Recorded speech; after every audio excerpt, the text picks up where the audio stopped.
देखिए ऐसा है फेरा कि आप इस जन्म में अगर महामृत्युंजय मंत्र का जितना बार जप करेंगे 3 लाख जब आपका संपूर्ण हो जाएगा तब आपका जो है मनोवांछित सब फल का प्राप्ति है। अच्छा। यानी पृथ्वी तत्व पर विजय प्राप्त कर लेंगे। अच्छा। पृथ्वी तत्व पर विजय होने का अर्थ ये हुआ कि मनोवांछित जो भी चीज़ आपको वस्तु जो भी संसार में चाहिए वो सब प्राप्त हो जाना है। क्या कि यही सब तत्व है, रस है ना, गंध है, पृथ्वी का गंध है, रस है, तेज है और स्पर्श है, शब्द है, यही 5 तत्व है। और अघोर मूलभूत तत्व का ये सार है। तो है क्या कि पृथ्वी तत्व पर विजय पाने के लिए 3 लाख है और महामृत्युंजय जितना आपको 3 लाख करने में समय लगेगा उसका 15 गुना, मतलब उसका 15 गुना कम समय पंचाक्षर में लगना है। एक माला के हिसाब से मतलब 3 लाख पंचाक्षर करने में आपको 15 गुना कम समय लगेगा, लेकिन फिर पंचाक्षर का चरण उतना आगे चला जाएगा। मतलब कि अगर आपको महामृत्युंजय का 5 लाख जपना है तो पंचाक्षर आपको 20 लाख जपना है। जितना में पुरुषचरणी आप महामृत्युंजय के हो रहे हैं 5 लाख में, तो पुरुषचरणी पंचाक्षर का होने के लिए 20 लाख जप का अनिवार्य है। सही बात है। उतना ही समय मान लीजिए 1 साल लमसम मान के चलिए लीजिए आप लेकर के 10 माला अगर आप एक दिन करें, 10 माला एक दिन कर रहे हैं महामृत्युंजय का, तो आपको लगा मान लीजिए 5 घंटा 10 माला में। और 5 घंटा प्रतिदिन आप जब पंचाक्षर करिएगा तो 1 घंटा में आप लमसम 50 माला करिएगा पंचाक्षर का। और इस हिसाब से आप 5 घंटा के हिसाब से 250 माला करिएगा एक दिन का।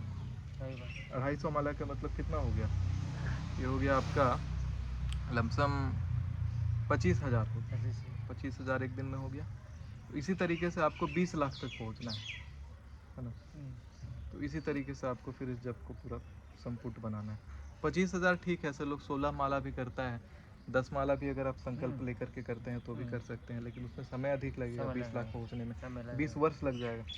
अब जो अपना 5 घंटा इसमें देना है 5 घंटा इसमें दे सकते हैं, लेकिन कोई भी एक मंत्र पकड़ना है। महामृत्युंजय पकड़ रहे हैं तो महामृत्युंजय का पुरुषचरणी बनना है, और पंचाक्षर पकड़ रहे हैं तो पंचाक्षर का पुरुषचरणी बनना है। पंचाक्षर बनिएगा तो पंचाक्षर सिद्ध होने से सब मंत्र सिद्ध हो जाएगा। एक ही देवता का और एक ही मंत्र पकड़ना है, तभी वो साधना संपुट है। नहीं, सही बात है। एक देवता का, ऐसा भी नहीं कि एक देवता को भज रहे हैं, उनका और भी मंत्र है शंकर भगवान का। हमको मन किया कर्पूर गौरम करें, हमको मन किया कुछ और मंत्र का जप करें, तो वो नहीं, एक देवता का एक मंत्र साधना है और वही सधेगा तो सब कुछ आपका सिद्ध है।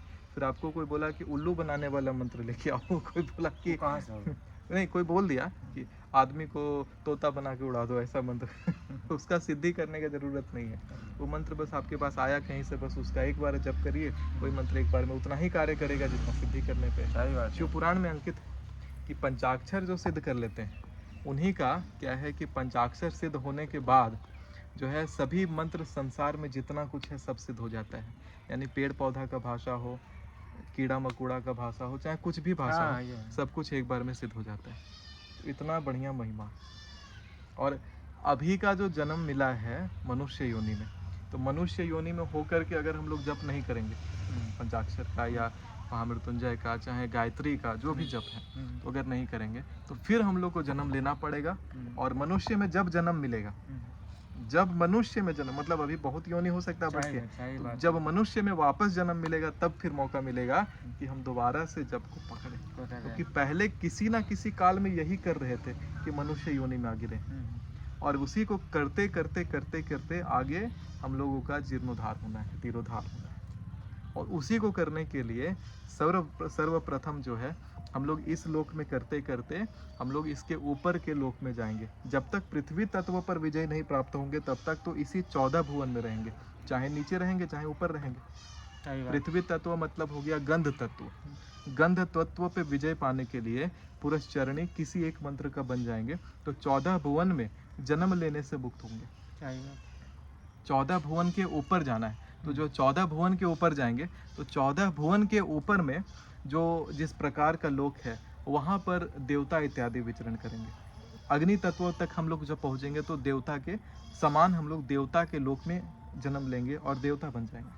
अग्नि तत्व पे अग्नि हम लोग को जला नहीं सकेगा, जल हम लोग को बुझा नहीं सकेगा, और पृथ्वी से हम लोग को कोई भी नुकसान नहीं कर पहुंचा सकेगा, क्योंकि पृथ्वी में स्पर्श नहीं होता है उसका, अग्नि तत्व में। तो सभी ऐसे ऐसे तत्व पे विजय पाके देवता बन के भी ऐसा नहीं है कि वहाँ पे हम लोग सुख भोगने लग जाएं।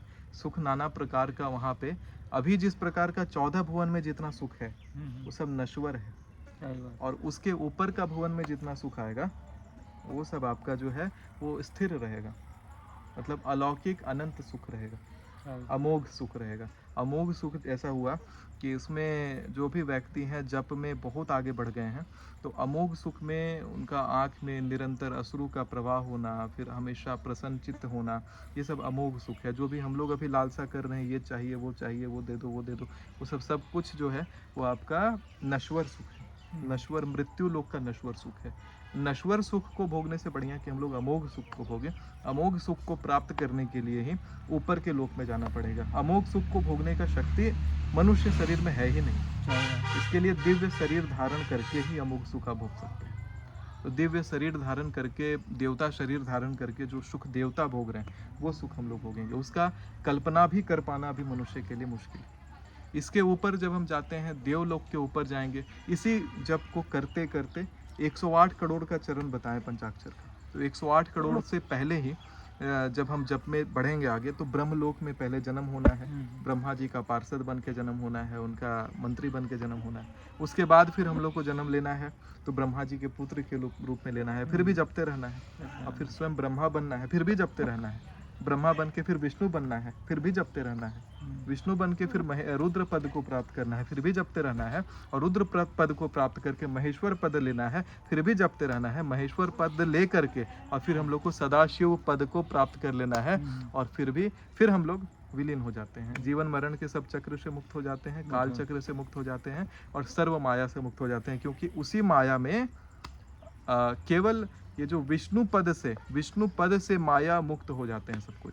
तो विष्णु पद तक पहुंचने तक तो माया है, ब्रह्मा तक भी माया है, तो शिव जी का रचित सब माया है, उनसे ही मुक्त होने का सब सार है। शुरू तो करना ही है, सावन में अपना शुरू करिए, सोमवार को करिए, और चाहे अमावस्या, सोमवार वाला अमावस्या को करिए, चाहे शनिवार को करिए। शनिवार को जल चढ़ाने से अकाल मृत्यु नहीं होने देते शंकर जी। ये सब नियम है।